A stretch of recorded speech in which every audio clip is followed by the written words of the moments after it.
Welcome to the Spiritual Warrior Coach podcast. This is a sacred space where healing begins, intuition awakens, and your spirit remembers its power. I'm your host, Barbara Savin, author, energy healing specialist, hypnotherapist, and spiritual life coach. For over 35 years, I've guided thousands of souls to protect their energy, trust their intuition, and step into their most empowered self. I invite you to join me for heartfelt conversations, spiritual insights, and gentle practices that nurture your soul and inspire your daily life. And together, we'll explore how to rise above negativity, trust your inner wisdom, and embrace the truth of who you are, a divine, radiant being of love and strength. So take a breath, settle in, and know you are not alone on this journey. You are loved. You are supported, and you are more powerful than you've ever been told. So let's rise together and join me now as your host. Thank you for joining me today, and welcome back to another inspiring episode of the Spiritual Warrior Coach podcast.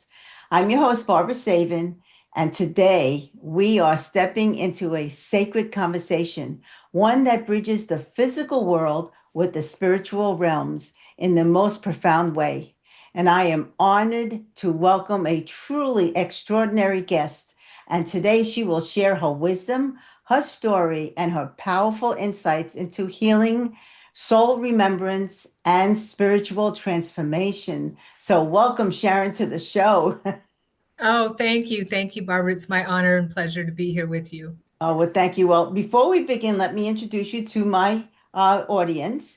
Tell them, a little bit about your beautiful journey. Sharon is a certified psychic medium, channel, spiritual counselor, hypnotherapist, and author of Awakened Soul, available on Amazon. And she is also the founder of the Kumara Academy of Transformation, accredited by the International Metaphysical Practitioners Association. And in her professional practice, she's been in the boy, I'm a little tongue-tied today. After 3 podcasts, I guess it happens. Yes. I am sorry. In professional practice since 2005, Sharon specializes in past life therapy, Akashic records, readings, and mediumship, helping clients heal and awaken through soul level insights. And her gifts were reawakened after a profound near-death experience in 2001, which opened the door to her life's calling. So now that I'm not tongue-tied anymore, oh boy, well, it happens. And Oh, yeah. rather than editing it, we're all humans. We're human, just being authentic. That's right. Yeah. Yeah. Well, I have to ask you this question. Can you take us back to like your 2001 near-death experience? Of course. Yes. I lived in San Antonio, Texas at the time. I'm in the Great Northwest in Oregon now. And some girlfriends and I went inner tubing down the Guadalupe River in New Braunfels, Texas. And I mentioned that because a lot of people, when they hear my story, they're like, oh, I went tubing down that river too. Oh my gosh, I can't believe it. So yeah, it's a pretty famous river in that part of the country for going inner tubing, the Guadalupe River. And we had a really good day. It was for my friend's birthday. There was 5 of us all together, myself and my 4 girlfriends. And we went to get back on the bus, the shuttle bus, for the driver to take us back to our cars that were parked at the parking lot of the outrigger that took us to one part of the river, dropped us off, and we rented inner tubes. They dropped us off, and then they would pick us up at another part of the river to take us back. And luckily, this all happened at the end of the day, right? So we had a really good day in the sunshine, 100 something degrees. And we went to get on the shuttle bus at the end of the day, and it was a little school bus that holds about 13 people. And the bus was pulling a utility trailer where we had all of our inner tubes and our ice chests piled up in the trailer, a medium-sized trailer. And so I went to get on. I was the first one of our group to get on and go up the steps to the bus, and I saw that it was full. And I thought, I kind of turned around. I thought, oh gosh, well, why is he asking us to get on this bus when it's full? And they're like, come on, you can stand. We'll make room for you, kind of thing. And everybody's having a good time, partying and everything, and just in a good mood stuff.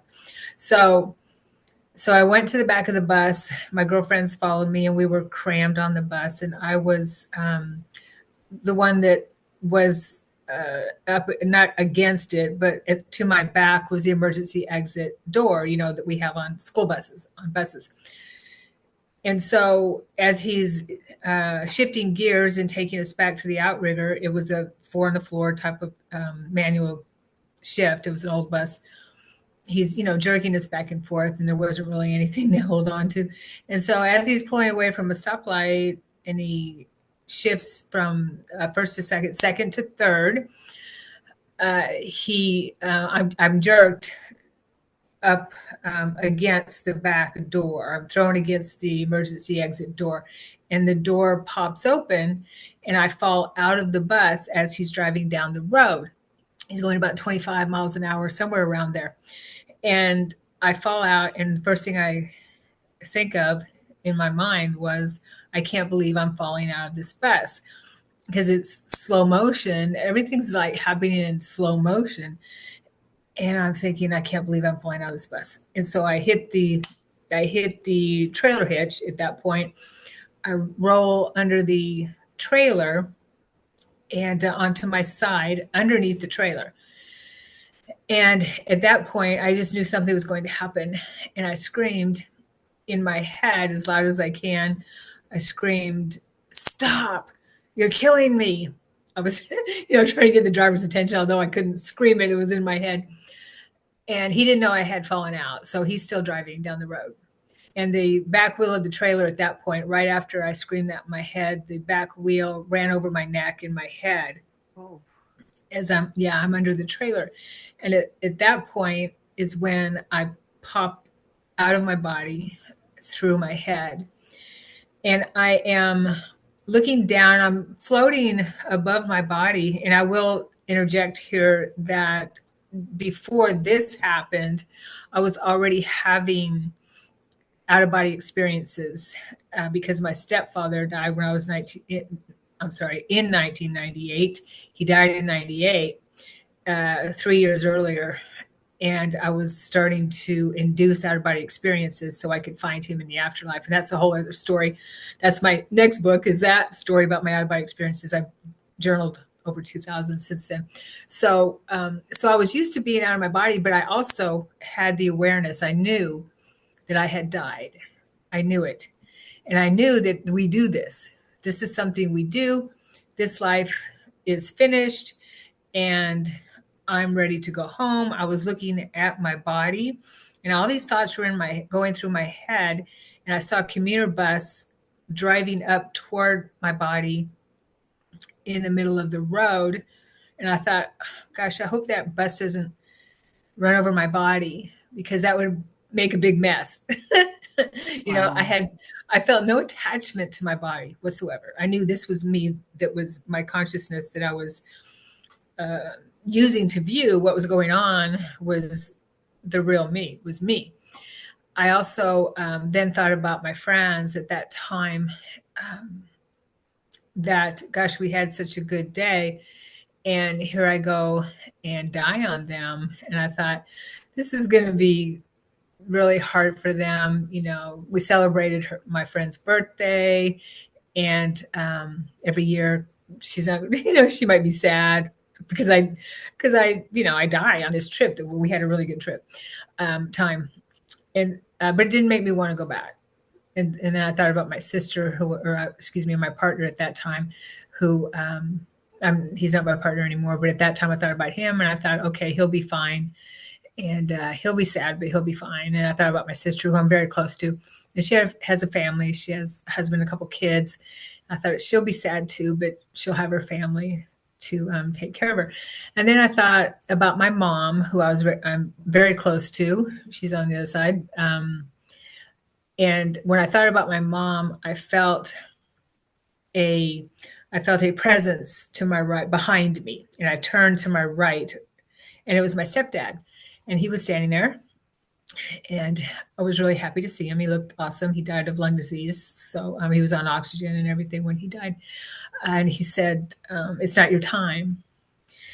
And I didn't understand what he was talking about. I said, what do you mean it's not my time? I want to stay here. I want to stay here. I want to stay home. I want to be here with you. And he told me again, it wasn't my time. And we had a conversation about my mom too. And that she was going to need me, that when she was ill, and when she passed, that she was going to pass soon. She did pass like 18 months later. So I was having that conversation with him, not wanting to go back. And as I'm having that, and it's telepathic, as I'm having that conversation, I've noticed a movement to my right, and there's a portal that opens, and I call it the ancestor tunnel. And I see my ancestors in this portal, this tunnel. And I recognize some of them as my people I know on this, in the earth plane, that I would recognize as my ancestors, as my relatives, and then others which I know are my ancestors, but being there, but I wouldn't recognize them here. I knew that they weren't on the earth plane with me, but I still recognize them as being a part of, I guess, my soul group, or my ancestor tree. And they didn't look really happy to see me. I remembered that we have a celebration when it's our time to go home, and we're met by our ancestors, and they celebrate with us, welcome home party. And I knew that in my psyche, I knew that in my soul, that that's what happens, and that wasn't happening. So I thought, okay, something's up. And as I'm in that space, and in that thought space with them, I see another portal open up behind that portal. And I can't say for sure whether it was within that tunnel or beyond it. I mean, there's no time and space anyway, but it was there further away from me. Because I was being drawn into that tunnel.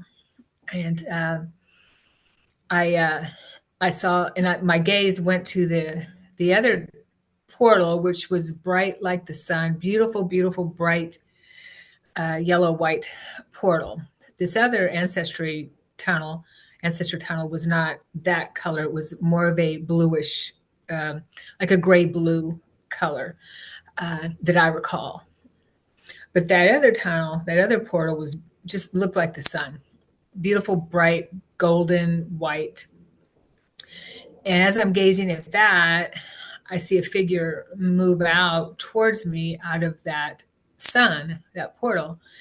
And he's wearing the white robe. He's wearing he has dark hair, a beard, and his hair's about this length, dark hair. And I recognize him right away as Jesus Christ, as Christ. And I was raised Catholic, and I was not a good Catholic. I'm not religious. I wasn't religious then either. And my grandmother was very religious, and to the point of fearing everything, that God's punishing us for everything type of thing. And so that kind of turned me against it. I went to Catholic school for a few years when I was a kid. And I'm like, gosh, this doesn't make any sense. God's supposed to be all loving, but why is he always punishing us for this and this and this, So, that wasn't, it just didn't resonate. I believed that Jesus did exist. I believed saints exist. I believed all that. And I believed there was a God that was all powerful and loving and took care of me many times in my life, had to have, because I put myself in probably lots of situations. I was a partier when I was an adult, younger. And so, yeah, he saved me many times. I was saved many times, I should say. So I knew there was something powerful out there, something powerful that was taking care of me. So when I saw him, though, when I saw Christ, I knew right away that I missed him terribly. I knew him, and I flew to him, and he opened his arms and he embraced me, and I embraced him. And I missed him. I realized at that point I missed him terribly. And I told him I didn't. He said the same thing. Excuse me. He said the same thing my dad said. He said, "It's not your time." And I said, telepathically. I said, but I want to stay with you. And he chuckled at that, and which is a beautiful sound, of course, to hear Christ chuckling. And he chuckled and he took his hand and he lifted my chin to look him in the eyes. He was taller than me.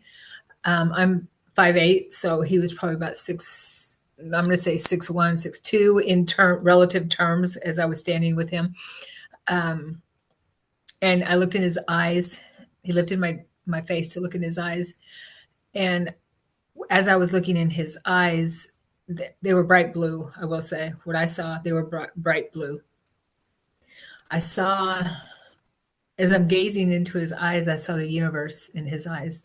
And I knew that I was looking at the universe in his eyes, through his eyes. In his eyes were showing me the universe. And as I was gazing into his eyes, he was showing me, reflecting back, that my eyes were projecting also, or filled with the universe, if that makes sense. Mm-hmm. We were projecting together, filled with the universe, the universe. And then, as because he still has his arms around me and he's holding me, I felt a warmth in my heart center, and he is filling up my heart center with light and love. And before I know it, I am engulfed in light and love. I become light. Mm-hmm. I become who we are in essence, basically. And it was blissful is a accurate word, but that still doesn't cover, because the light is tangible. It's not just around us and surrounds us. It permeates through us. We are the light, and it's tangible. It's intelligent. Life is intelligence. Excuse me, light is intelligence. We are, of course, life, but it's intelligent. And I lost all track of myself as Sharon, my body. I was pure light at that point.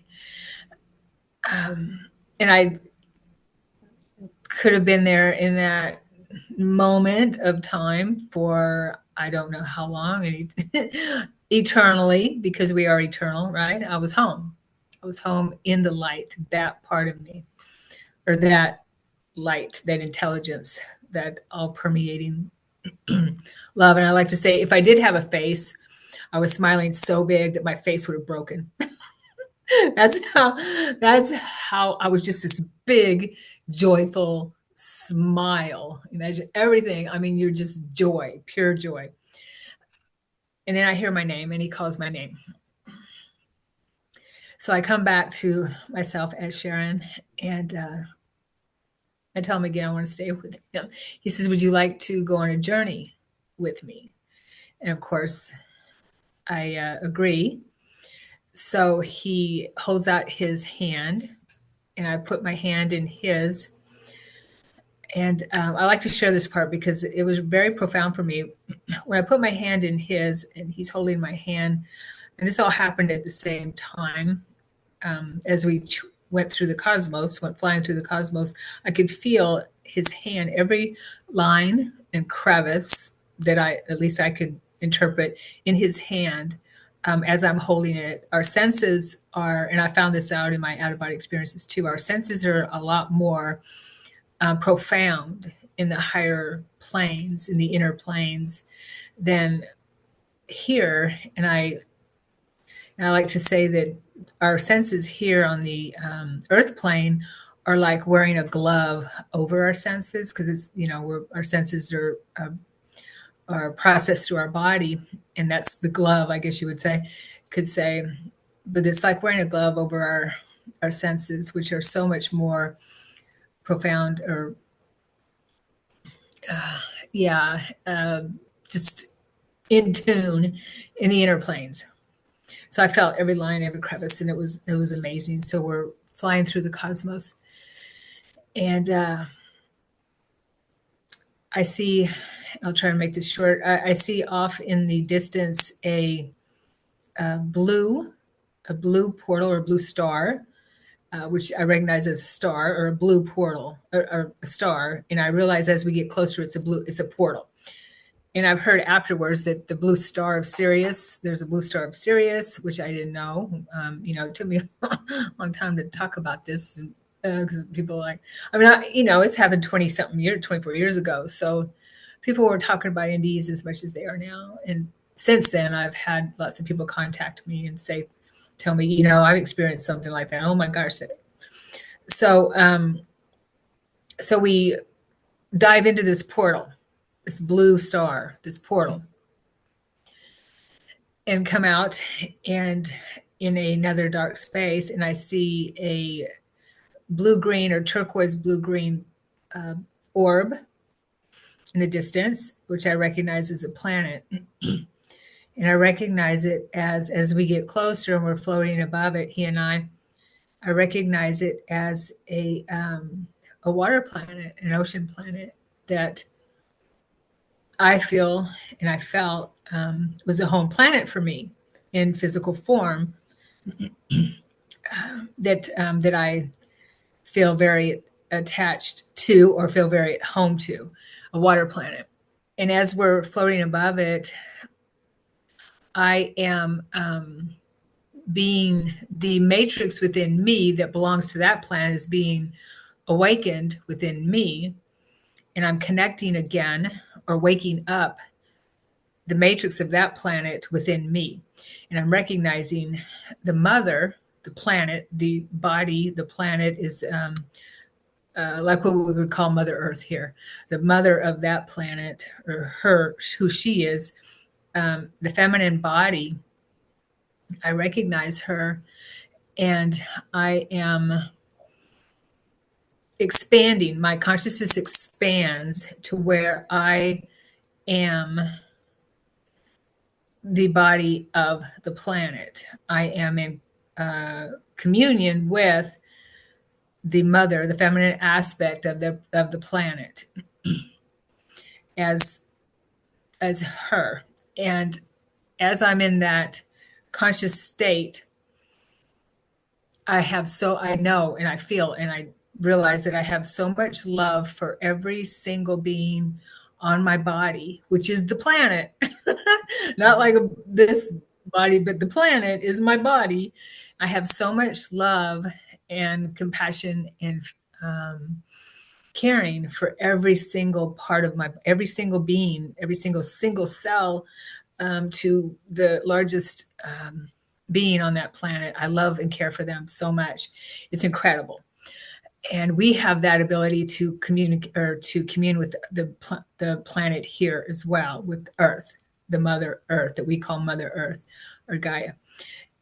And I was able to take my consciousness from the awareness of the body of the planet, the mother, down to any being, and be aware of any being on my body from that perspective.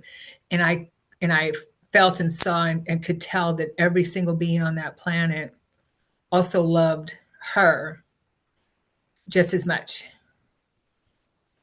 There was no imbalance with that. I also was reunited with the masculine part of that planetary body. So it was the feminine and the masculine, and that was a really profound longing to be together with that part. Can you imagine being, your counterpart in this body, wanting to be with them all the time, but you're a freaking planet, and you're like that immense attraction between you and love and caring between the feminine and the masculine. It's a lot. It's a lot. So, because it's high frequency, this is like fifth dimensional stuff or sixth dimensional. I'm not sure, but that planet is in that dimension, in that space. And so Yeshua called me, I call him Yeshua. He called me back to my awareness to Sharon as I'm in that space. And then we flew down to the planet and dove into the water. And at that point, I'm reunited with my avatar on that planet. And I remember that I have a mate, I have children, I have a family. We we are water aquatic beings, and we look very similar to like a mer being. That lifetime, have seen myself as other aquatic beings, but that lifetime was like a mer being type of being. I'm also acquainted with the dolphin race, the whale race. I have a dolphin that is a caretaker for me, a guardian. We have our own cetacean type guardians in that world. And so I'm being reunited. I have children, and I didn't want to. I didn't want to go back. I didn't want to come back. You know, right? Because it's pretty amazing. I'm remembering that life, and he calls me back. I'm still there, so it's not like there was a time where I went and came back. I'm still there, so I just brought this awareness at Sharon back to his voice. He called me back. And he did tell me that after my mission on Earth is finished, that I can choose to go back there and spend as much time as I want, because it's like, okay, whew, I feel that one. Your job is done, Wow. Yeah. And so I said, okay, on one condition, I'll go back. On one condition, I'll make a deal with you, Jesus Christ, Yeshua, that after I go back, when I go back, that I know that you are with me in a very tangible way, that I know you're right there, walking with me, talking with me, that you are with me, because I'm going to need you with me the rest of my life here on this planet. And because afterwards it was pretty tough. It was very tough. So, and you might have talked to near-death experiencers who expressed that it was tough afterwards, and they tell us normally it's not going to be easy. I haven't I haven't talked to any near-death experiencer myself who says, "Oh yeah, everything was fine afterwards. Yeah, everything was better and fine." And that usually is not what happens. So anyway, that was the deal. And he said, "Okay, it's a deal." And I was back on the road in New Braunfels, Texas, and I jumped up, ran over to the side of the road. I was in shock, and my friends, he finally stopped. The driver, poor guy, he stopped, and my friends jumped out and came over and called an ambulance, and they took me to the hospital on a stretcher. I was bleeding from the ear. They thought I had a concussion, but it was just that the road had torn up my ear. And so they fixed that, gluing it. They used some medical glue, he told me. And they teased me in the hospital about having tire tracks across my head. And I was losing hair and everything. And I have scars, but yeah. Wow. Oh, that is, I can't even explain that experience. How long do you think that out of body was for? It probably was only for a few seconds, but it probably felt like eternity. Yes, exactly. Yeah. Yeah, because out of And the body bus did stop. and the bus did. Well, I figured you would once they knew you weren't there anymore. So, wow. Right. How long was your recovery? Oh, it took me 2 years to be able to actually sleep on my side. I couldn't sleep on my side for 2 years. So I had back issues, which I still, have to maintain it, that type of thing. So I have to make sure that my body doesn't get stiff. but there was nothing broken. I didn't suffer a concussion. I didn't suffer any bones, it was mostly tissue damage, and my spine was fine. They did all kinds of tests. I was in the hospital 5 hours. That's it. They said, "Oh, it's when nurse said it's a miracle," and that I Wow. wasn't hurt badly. Do you Yeah. feel that they helped you heal while you were, out of body there? Yes, I do Jesus believe and that. everybody I do believe when he gave me the light bath, or when I was in the light, I believe that healed my body. that healed your body. Yeah, and I feel like um, the journey to the water world was a gift too. I feel that for me to remember it. I mean, I've always been attracted to mermaids and dolphins all my life, kind of thing, and whales. But he it was a gift for me to remember that world, because he knows what we love, in Mhm, life and that kind of thing. And so that was a gift for me to wake up that memory. And afterwards, I didn't remember it right away because it was way too much for my psyche to remember. mhm. So during my out of body experiences, I started waking up underwater, or just Oh, coming up out of water in my out of body experiences. I'm like, at first I panicked, right? But I was seeing myself as a mer being, that's how these memories were coming to me. I was going back to that world and seeing my family. I was remembering flying. I also had many, many out of body experiences where I would fly to the sun. And I knew as soon as I get there, as soon as I get to that sun, I'd be with God. But I'd come back mhm, because it was too much. Our psyche, our body, our emotional body, mental body can only handle so much at a time. And I needed to heal. My body needed to heal, but it came to me little by little. And he did. um, Jesus Christ, I call him Yeshua Christ. He did honor his promise, it's promise. and I made a commitment that I would be in meditation with him um, every night at 9 p.m. so that he Oh, could help me, and he helped. okay. Yeah, every night I was there every night at 9 p.m. Without fail. I mean, I'm sitting with Christ. Why not, right? And so I didn't even know how to meditate. Basically, I had started when I um, was learning to go out of body on my own, but it wasn't anything like this. And so he was there with me, and it was actually my mother that brought him to me after she died. She did die 18 months later, and I it was something I needed to help. There were quite a few things I needed to help her with. Um, However, she afterwards, my mediumship ability started coming to me. I was a psychic kid, like a lot of us. Most of us are. We were born with these abilities. It's nothing special, really. It's just some of us trust it and work with it more. Mhm. And so I started afterwards, when my mom passed, and I was healing.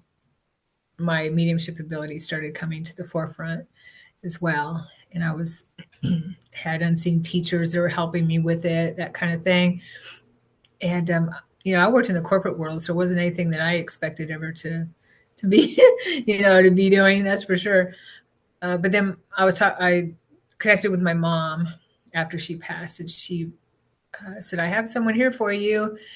He's a guide for you." She didn't tell me who he was, but I felt his immense, because when you're working with spirit, I'm sure you know this, Barbara, that, and for your audience, I'm sure they're very aware. You feel them in your field, Oh, yeah. right? Mhm. When you're communicating with them, and when they're in your space. So when I would talk to mom, I'd go home. We were very close, so I'd talk to her every day.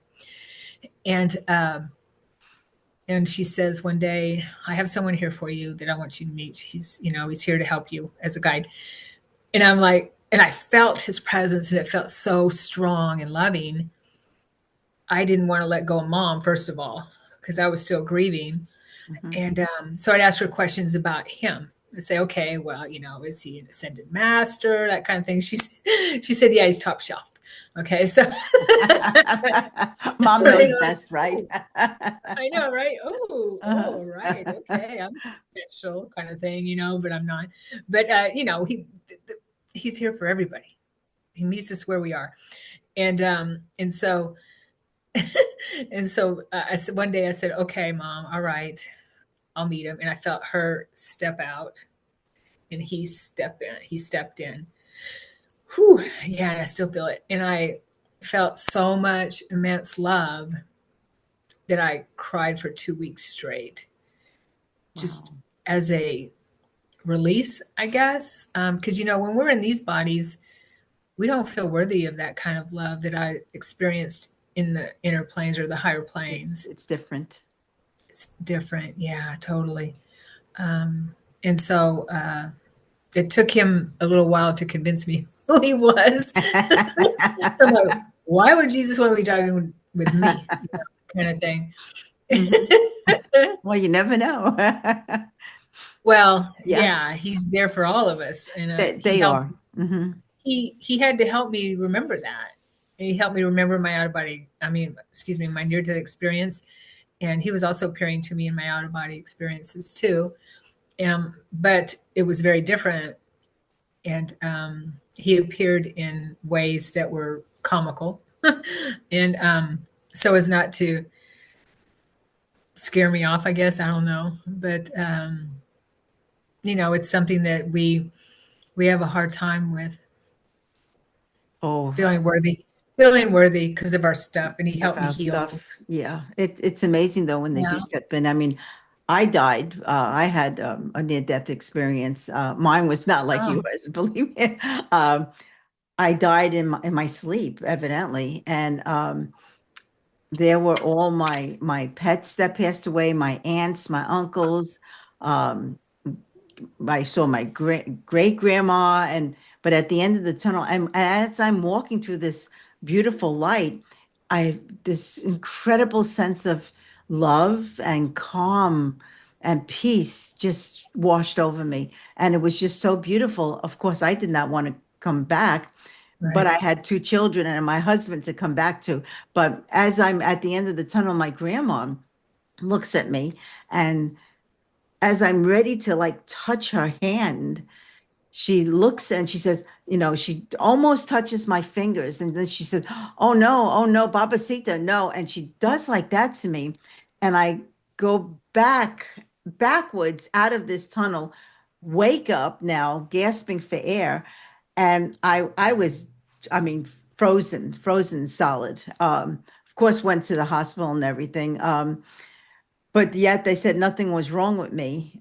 But Mm, I realized then I was the stress and anxiety. I was not living my authentic self. And so that's when I quit my corporate job and said, all right, I need to be back to my healing modalities. So, but that feeling that you get when you're in that light, you mhm. can't even explain it because it's something that we don't feel here. Right. I mean, Yeah. it's so beautiful. And yeah, and so every now and then I do get visitation, and when I feel them, all of a sudden it's that, well, as you know, you get like ice cold because you know that they're behind you or in front of you, and you can feel their presence when they step in. When I do sessions, I without a doubt feel the sessions, feel them stepping in right behind me, and I can actually feel them many times picking up my hands and Mm. scanning or doing Oh, something, right. right? And so Yes, I totally. I don't doubt. I just go with the flow of it because they are there not just to help me, but they're there to help that person with whatever challenges that they're going through. So yeah, it's an out of body, and near death is incredible. I've never had, I don't think I've ever had an out of body. But maybe I have. I don't know. Well, that was sort of an out of body, you could say. But yeah, it is incredible. And um, Yeah, the energies are so different. So, getting back to like energies, how do you know that when they do step in, whether it is them talking to you or your imagination? I'm just curious to ask that. Sure. Yeah. Well, it takes practice, of course, for with discernment, and how I know is because I recognize their energy, just like we would recognize each Mhm. other, and it comes through as something that I wouldn't say normally, or it wouldn't come to my mind. There's a difference when you're a medium or a psychic or both. There's a difference between what you're thinking and when they are telepathically giving you information, because it's if you pay attention to your thoughts, you can tell when you're thinking something, right? Something. We don't, yeah. And we also get thoughts from other people telepathically all the time, right? And we're using all our filters, of course, to put them in some way that we understand it. And so it just feels different. I'm a clairsentient more than anything. I'm also clairvoyant, but clairsentience is my strongest and the one I rely on the most. And especially when you work with higher beings, you can definitely feel their energy is so loving. And the more you work with them, the more you'll feel a difference between their energy signature and somebody else's. Because we all have, and you know this, Barbara, we all have our own energy signature because we Hmm. all have our own history.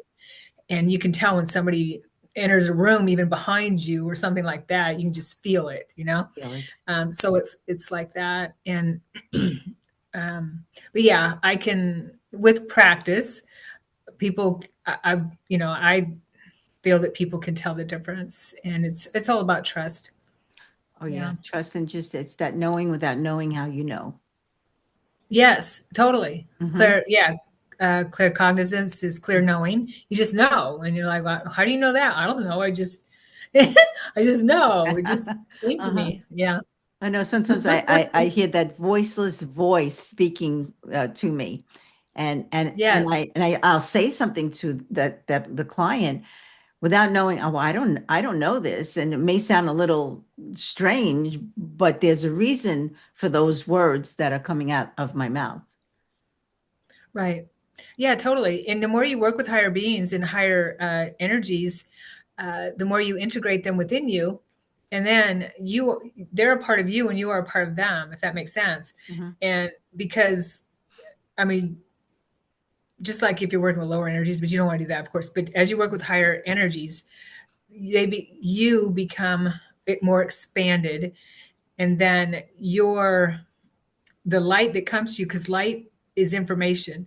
You gain wisdom because they are bringing wisdom. They, meaning they're a part of us anyway, because we're all one, right? We're just opening up to higher energies to integrate within our our energy field in our energy bodies. And so the wisdom they bring with them is the wisdom we already know. So it's waking it up within us, of course, but it just expands us even further and Yeah. further. And so we know more, or I just say we remember. Well, We're yeah, I remembering think that's what it everything. is. Yeah, we're finally remembering. But Yeah, so I know you created it's Kumara, right? Am I saying it right? Kumara Kumara. Academy, Yes. yeah, of Transformation. Uh, what inspired you to create that?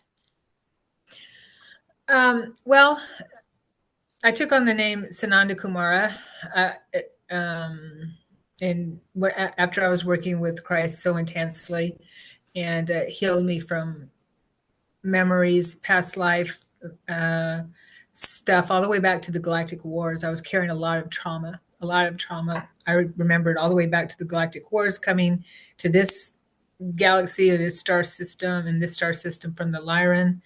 And when anyway, that's a whole other story. But yeah, I remembered all that. I was remembering all that, and it was terrifying because I had buried all those memories.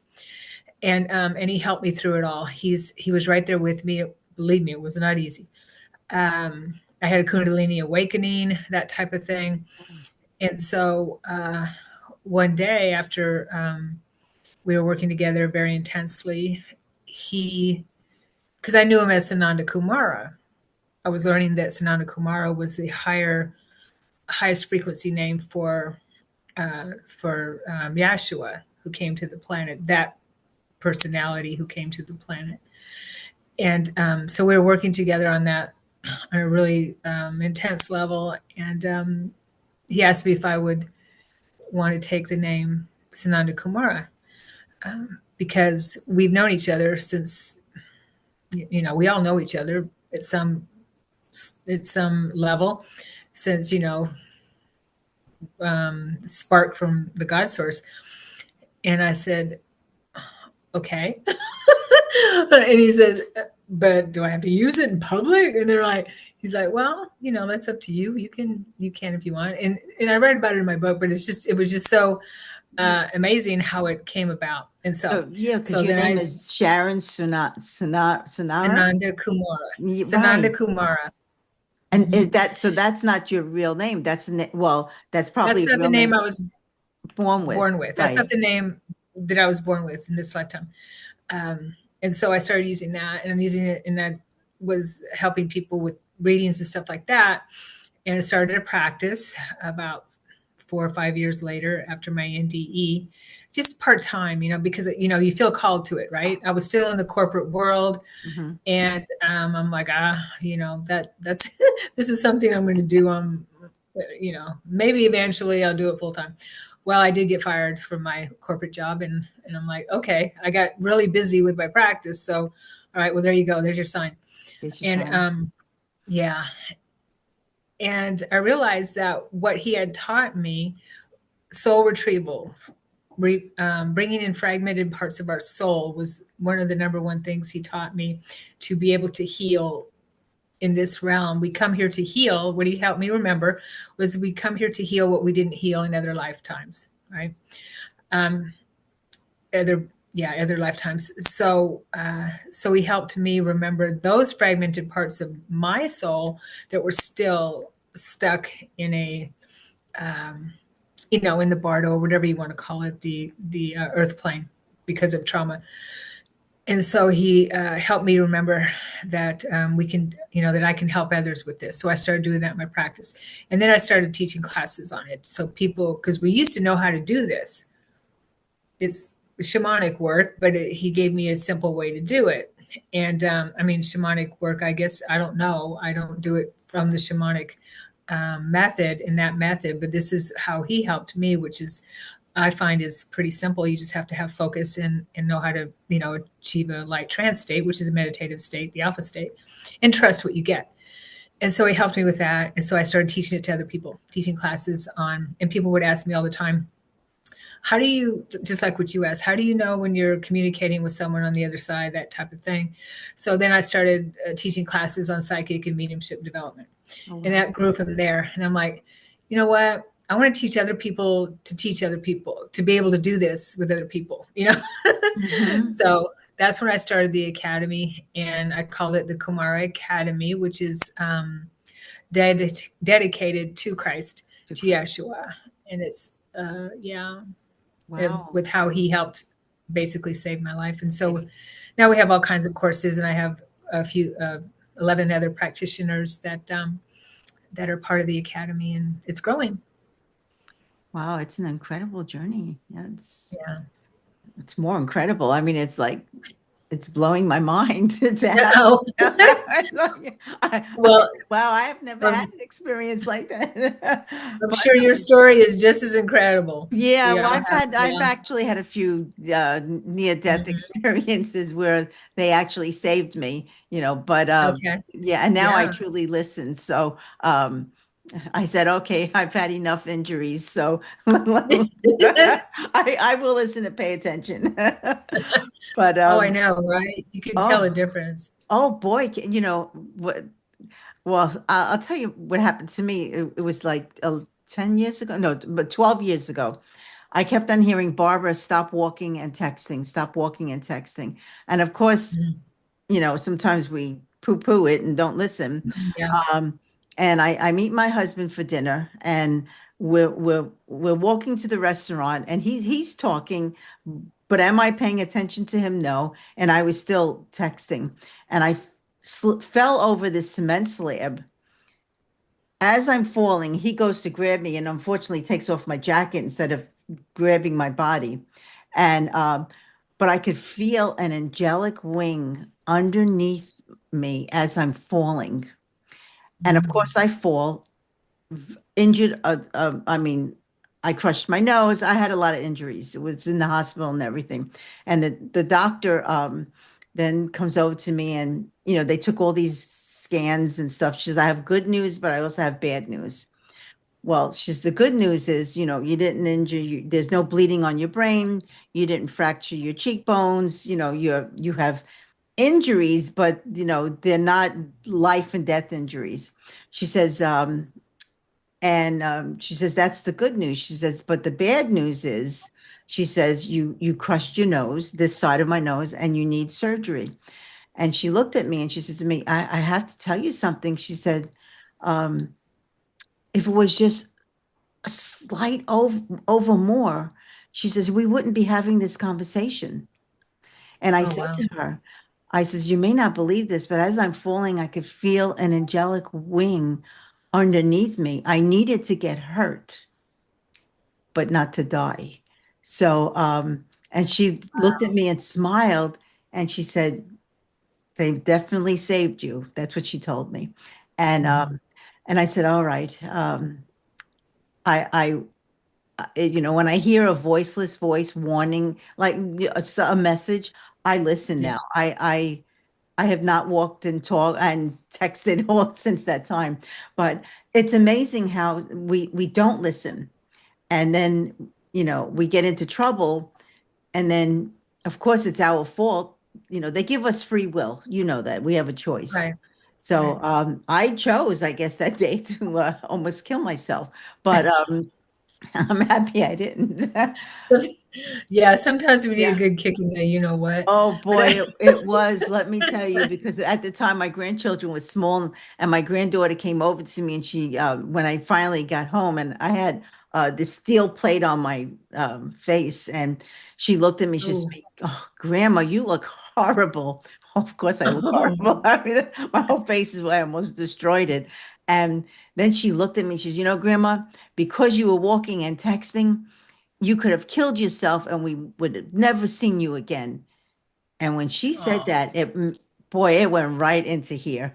And I said, yeah. Barbara, you really need to listen, and pay more attention to those messages that they're given to us. So, and I guess a lot of people have that tendency not to listen. I'm sure you find that with a lot of the people that come to see you. Yeah. Yeah, we all do, I believe. Uh luckily it's not anything big for me anymore. So Yeah, well, but these little me things. too. But yeah, Uh-huh. right, right, yeah. I mean, I've had many conversations with people about not listening to their intuition and they regret it. Yes, totally. Yeah. Yeah, But definitely. it does happen. So let me ask you, so for someone that wants to explore like their own intuitive abilities, where do you recommend that they begin? Well, the number one thing I would say is meditation. You have to sit in quiet and focus, find focus. That's number one, and these are the things that I was taught or remembered. Okay, Hmm. that Christ taught me to remember. He taught me to remember these things. So, meditation is really, really paramount because the chatter that's going on in our heads all the time and the distractions and everything like that is doesn't foster a good conduit us for to be a good conduit for the other side to be able to communicate. They can't get through everything, you know. And so just unplugging from the outside world. That's all we need to do for 20 minutes a day but it has to be consistently. That's why I made sure, that's why I was able to do so much work 20 something years ago with Christ, is because I was in meditation with him every night. Every night. I did not miss a night at 9 p.m. And it got to where I couldn't wait to be there because it was so profound. Um, and you know, if the thoughts come, that's fine. Just let them go. Let them go. And the more you do it, the more you'll feel that something is shifting within you. And also journaling is really important too. As another thing that he helped me with. And when I was a kid, I used to write poetry and stuff like that. But then, you know, as an adult, it went away because focusing on other things. But he helped me with journaling and just writing our thoughts down. And that also clears our channel. It helps clear the thoughts that are in our head and in our channel. And it's extremely healing to journal what's, you know, because we're going through layers with that soul writing, whatever you want to call it. And it ends up turning into automatic writing after a while if you keep at it. So journaling every day, writing something down, something that, because we have to clear our channel. Yeah, in order for the our loved ones and our guidance, our spirit guides and everything, and our angels to be able to get through the noise. Yes, so a lot of noise. Yeah, and also paying attention to our dreams, writing those down, because our dreams are always giving us guidance and information. Our dream time is super important for us because that's when we're not focused on the outside world and we go within, because everything's within, all that's real. And so that helps us tune into our guidance and our communications with our higher self, our spirit guides, our loved ones, that kind of thing, and and learning to interpret the communications we're getting. Because if it's, you know, if you're going out of body, once we get because we're all going out of body, we all are. That's just part of who we are. Our consciousness leaves our body.